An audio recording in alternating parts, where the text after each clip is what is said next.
Assalamualaikum warahmatullahi wabarakatuh. Halo semua, di video kali ini kami dari kelompok 2 akan mempresentasikan mengenai pandangan tentang manusia. Sebelum kita memulai presentasi, kami akan memperkenalkan diri terlebih dahulu. Assalamualaikum warahmatullahi wabarakatuh. Perkenalkan, nama saya Maya Rizkika dengan NIM 23020830029. Perkenalkan, saya Nabila Tistia Listawati dengan NIM 2302083033. Perkenalkan, nama saya Putri Stiorini dengan NIM 2302008300038. Nama saya Aurora Okta Ramadhani dengan NIM 23020830094. Pandangan tentang manusia dalam berbagai perspektif. Manusia telah menjadi subjek studi yang menarik sejak zaman dahulu hingga sekarang. Hampir semua lembaga pendidikan tinggi mengkaji manusia, karyanya, serta dampaknya terhadap dirinya sendiri, masyarakat, dan lingkungan. Dalam memahami manusia, kita dapat melihatnya dari berbagai perspektif, seperti filosofis, psikologis, sosiologis, antropologis, dan teologis. Dengan memahami perspektif-perspektif ini, kita dapat memiliki pemahaman yang lebih komprehensif tentang manusia dari berbagai sudut pandang yang berbeda. Untuk yang pertama yaitu perspektif filosofis. Filsafat diartikan sebagai suatu pendirian hidup individu dan dapat juga disebut sebagai pandangan masyarakat. Berikut akan dijelaskan perspektif filosofis dalam pendidikan dari cabang-cabang filsafat. Untuk yang pertama yaitu ada ontologi. Ontologi adalah suatu kajian keilmuan yang berpusat pada hakikat tentang keberadaan yang meliputi segala sesuatu yang ada dan yang mungkin ada. Yang dimaksud keberadaan di sini adalah keberadaan pendidikan, sedangkan hakikat pendidikan berkaitan dengan hakikat manusia. Untuk yang kedua yaitu ada epistemologi. Epistemologi didefinisikan sebagai cabang filsafat yang mempelajari asal mula atau sumber, struktur, dan metode yang sah tentang pengetahuan. Perspektif epistemologi dalam pendidikan terletak pada pengetahuan apa yang harus diberikan pada siswa, bagaimana cara memperoleh pengetahuan, serta bagaimana cara menyampaikan pengetahuan. Dan yang ketiga ada aksiologi. Aksiologi merupakan cabang filsafat ilmu yang membicarakan tentang tujuan ilmu pengetahuan itu sendiri dan bagaimana manusia menyampaikan ilmu tersebut. Aksiologi merupakan cabang filsafat yang membahas nilai baik dan buruk serta indah dan jelek. Implikasi aksiologi dalam dunia pendidikan adalah menguji dan mengintegrasikan nilai dalam kehidupan manusia dan menanamkan sikap dalam kepribadian peserta didik. Perspektif psikologis. Psikologi adalah ilmu yang mempelajari tingkah laku manusia. Psikologi dalam dunia pendidikan berkaitan dengan bagaimana guru bisa memahami perilaku peserta didik. A. Perspektif perilaku atau behavioral perspektif. Perspektif perilaku merupakan perilaku sosial yang ditunjukkan dengan cara menunjukkan sikap langsung atau dapat diamati dengan mata, baik sikap baik atau buruk, karena adanya efek lingkungan sekitar yang akhirnya menyebabkan perilaku kita berubah. Yang B ada perspektif kognitif, the cognitive perspective. Perspektif kognitif beroperasi pada keyakinan bahwa otak adalah aspek terpenting dalam kaitannya dengan cara seseorang berperilaku atau berpikir. Perspektif ini menyatakan bahwa untuk memahami seseorang, pertama-tama harus mampu memahami apa yang ada dalam pikirannya. Setelah mampu melakukan ini, maka kita akan dapat memahami bagaimana mereka akan bertindak dalam situasi lain. C. Perspektif struktural.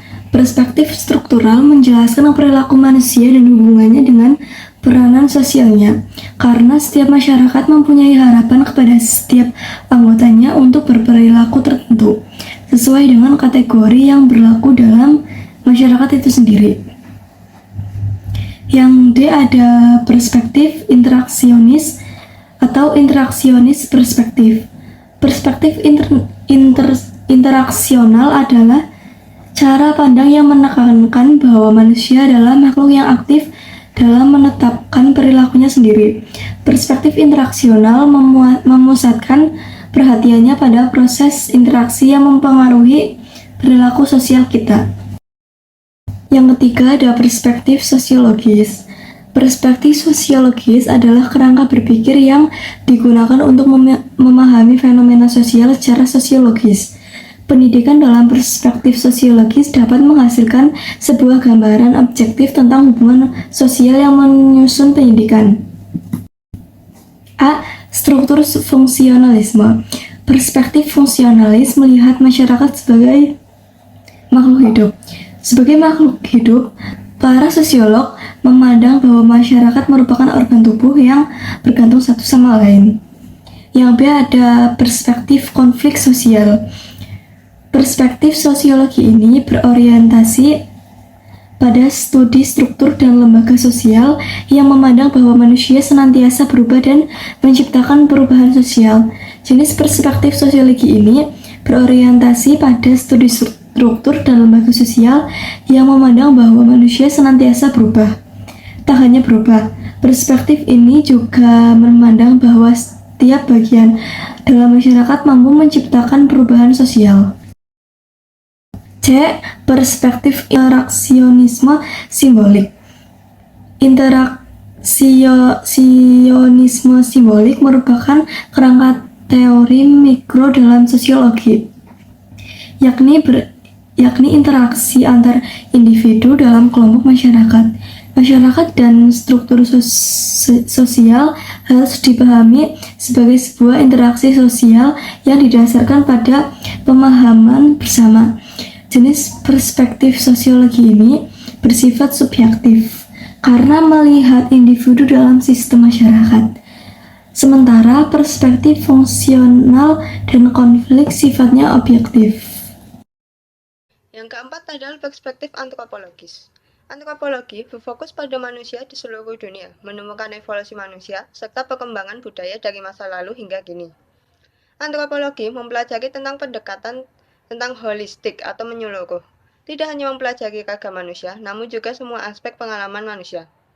Ruang lingkup antropologi adalah secara eksplisit atau terus terang, dan langsung memusatkan perhatian pada semua ragam orang-orang di dunia dan juga semua periode perkembangannya, mulai dari nenek moyang hingga masa kini. Kegunaan antropologi dalam dunia pendidikan adalah mengajari masyarakat tentang hakikat dalam pola pandangan hidup dari individu maupun kelompok. Selain itu, memahami kedudukan pendidikan dalam masyarakat tertentu yang memiliki karakteristik khas, memahami norma, tradisi, keyakinan, dan nilai-nilai yang dianut oleh masyarakat tersebut, lalu menciptakan teori tentang asal-usul pendidikan dan perilaku masyarakat. Yang kelima adalah perspektif teologis. Teologi adalah sebuah paham atau pemikiran tentang peranan agama dalam menghadapi persoalan manusia dalam masalah keimanan dan ketauhidan, budaya, dan kehidupan sehari-hari. Cara transformatif, teologi merupakan hasil dari pengamatan, yang artinya bergerak dalam masyarakat dalam mengubah dan memberikan kontribusi dalam suatu perubahan sosial. Teologi digunakan di dalam pendidikan dengan mengembangkan kepribadian didik bukan hanya berdasarkan intelektual, namun juga kepribadian unggul.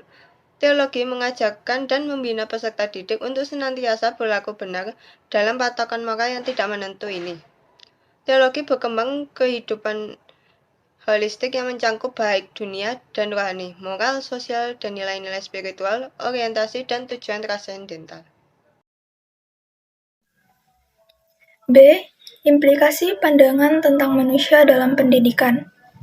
Pendidikan secara sederhana dikatakan sebagai sebuah proses memanusiakan manusia. Manusia adalah inti dari sebuah proses pendidikan. Hal tersebut menunjukkan bahwa manusia adalah objek dan sekaligus pelaku pendidikan. Sebab itu, sejauh mana pendidikan itu diformulasikan dan diimplementasikan harus selalu disandarkan pada konsepsi tentang hakikat manusia.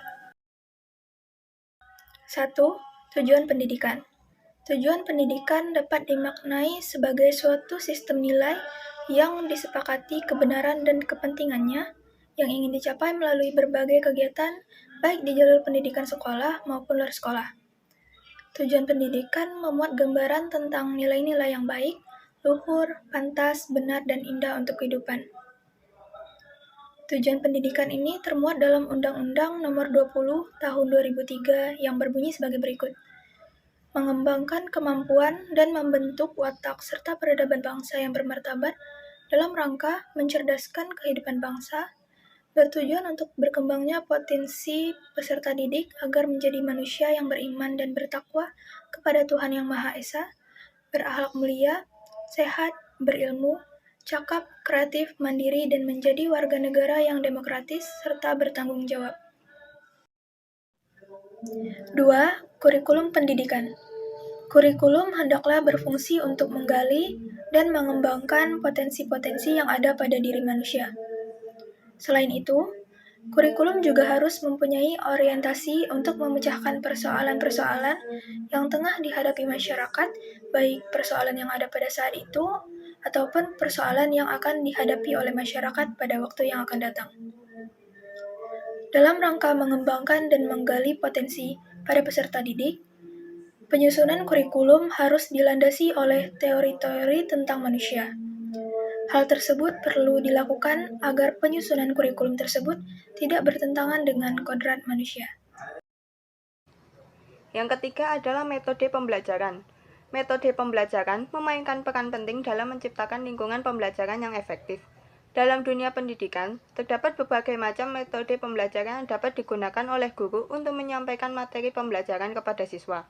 Pemilihan metode pengajaran yang tepat dapat membantu meningkatkan pemahaman, motivasi, dan keterlibatan siswa dalam proses belajar mengajar. Beberapa contoh metode pembelajaran yang efektif yang dapat diterapkan dalam konteks pendidikan seperti metode ceramah, diskusi kelompok, pembelajaran kooperatif, pembelajaran berbasis proyek, dan pembelajaran berbasis teknologi.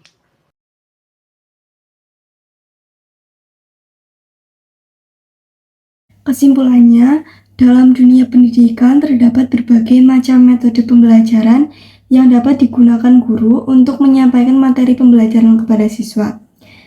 Pemilihan metode pengajaran yang tepat dapat membantu meningkatkan pemahaman, motivasi, dan sisa keterlibatan dalam proses belajar mengajar.